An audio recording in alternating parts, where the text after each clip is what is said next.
Here. We can tell. Yeah. You all right? Is that too close? I'm comfortable, thank you. I want to be that man when I grow up. Like, he is just like chilling. I mean, kudos to him. I think it's really nice to live in a relaxed body, and I'm moving in that direction. Abraham, I feel like I have such a special place here. You're not getting any disagreement at all from us, but apparently there's quite a lot of disagreement within you. Yes, at times. The first time that I really felt showered in love was on the Playa del Carmen land cruise. You called me into the hot seat for the first time. Before you go further, we want to bring you back to the story that we told you that you didn't really get because you had to be there. Okay. Of Esther and her friend in the restaurant, focused on something that they were asking for in an attitude of knowing they could have it. And the shower of well-being was indescribable. Indescribable. So what is it? It's focusing and allowing harmony with the asking. Most people, that's a rare thing that they do. They ask but they don't believe. They ask but they doubt. They ask but they resent not having it already. What you're talking about, that being showered, it's a moment in time where what you are asking for, you're not resisting it, and so you've opened the floodgates and you're letting in, and you are consciously aware of letting in what you're asking for. You know it. Goosebumps come over you. You have that thrilling sensation. It's what the feeling of clarity is. It's a crescendo. It's not something that happens in every single moment. In other words, harmony sometimes feels like satisfaction or ease. You described it very well. You didn't live it, but you described it very well about our friend who was at ease, not feeling anything except an interest in having a conversation. In fact, those were his opening words. Did you hear him? A relaxed and easy conversation. He was segment intending. He was segment intending how he wanted to be as we moved into the next segment of conversations. That was a perfect example of a really good use of segment intending. Comfort and ease, an easy, clarifying conversation. And so it really is a matter of getting there as you're moving into an environment where you believe there is something to receive about it. Yeah? You following this segment intending concept? I've been working on segment intending with my toddler. My toddler is 2 years and 3 months old as of today, and he was the one I've spoken with you about before, his embryo implanted in me while I was in the hot seat with you. And then I was pregnant on the Caribbean cruise with him, and we got in the hot seat again. This child, I know all of the ones, everybody coming in, I know all of us, I know each person here, we're all special. But what this child is bringing is the things that you brought. Shower of love. Well, it's all that you brought when you came that you forgot since you've been here. It's constant refreshment and renewal.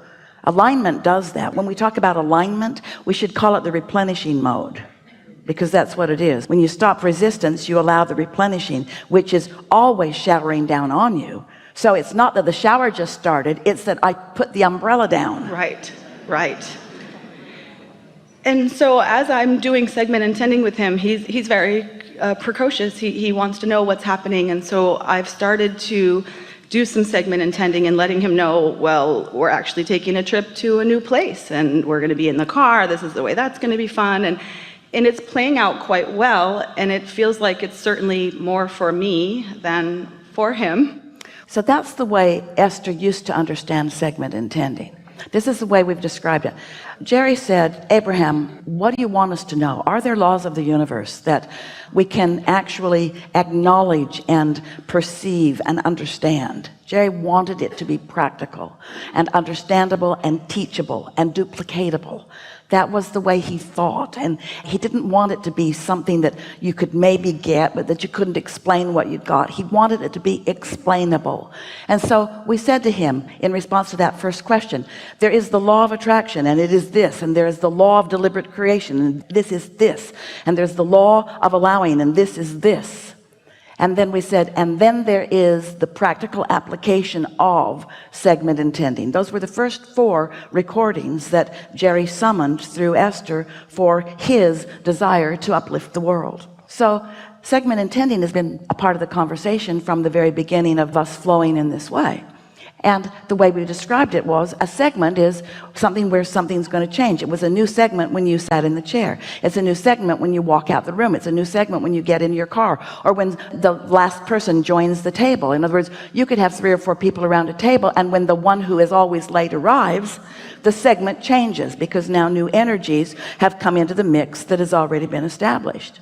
And so segment intending, recognizing that it is a new segment and identifying what you now want from this segment. It's like saying to the universe, all right, now what I am requesting from this segment is this. So Esther translated that and has been looking at it this way for a long time. And this is not different from what we were intending that she understand. It's just now come into a new place of clarity for her. She thought that that meant, all right, I'm going to get into my automobile, and when I do, I'm going to feel good, and I'm going to like being there, and I'm going to move through traffic easily, and I'm going to arrive at my destination safely, and when I get to my destination, it's a new segment, and I'll start again. And so in Esther's visual interpretation of that, she just pictured the universe or her physical environment cooperating and acquiescing to her desire. And there's nothing wrong with that. That really is what is happening to you. But there's a subtle difference between that and what we are now saying, which is right now where I am, which is where all of my power is. I'm going to be a cooperative component to who I really am. And I'm going to find the vibration of well-being and appreciation and satisfaction and eagerness. I'm accomplishing it right now because it's easy to do right now. It's just me with my book and my powerful mind and my inner being. It's me coming home to me and being me, because Esther understands now the difference between the point of attraction that her source energy has with no resistance and the point of attraction that in her physical humanness she may have. When you're worried about something, you're a different attraction than when you are knowing that what you want is underway or already vibrationally accomplished.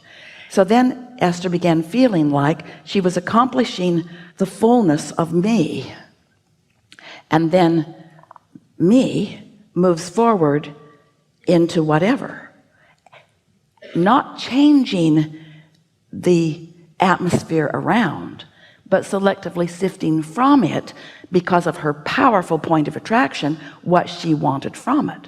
So the cooperative components would naturally come to someone who feels like this. The ease and flow would naturally come to someone who feels like this.